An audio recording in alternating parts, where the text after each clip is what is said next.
Sonia De Villers recevait Claire Chazal au micro de France Inter. Si elle a réagi pour la toute première fois sur les accusations de viol à l'encontre de son ex-compagnon, Patrick Poivre d'Arvor, elle s'est également exprimée sur le documentaire de Jalil Lespert, Chambre 2806, sur l'affaire Dominique Strauss-Kahn, sorti fin 2020 et disponible sur la plateforme Netflix. Ce mini-documentaire de 4 épisodes revient sur le drame du Sofitel du 14 mai de une journaliste du Monde, Raphaël Baquet, assure que l'interview de DSK, donnée sur TF1 le 18 septembre 2011, avait été préparée en amont par Claire Chazal avec Anne Sinclair, la compagne de DSK à l'époque, mais, visiblement, Claire Chazal n'était pas de cet avis. Elle expliquait « J'en suis très furieuse et tout à fait choquée » dans un documentaire sur DSK, car je crois quand même avoir réalisé la première interview vue par 13 millions de gens juste après sa sortie de prison et son retour en France.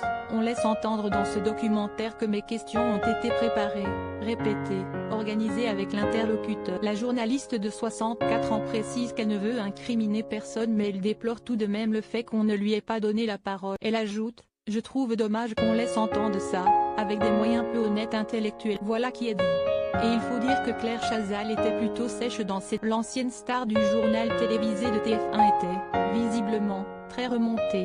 La rédac à lire aussi Jalil Lespert, son frère Yanis Lespert en couple avec une bombe mannequin photo, Jalil Lespert opportuniste avec Laetitia Hallyday. Les langues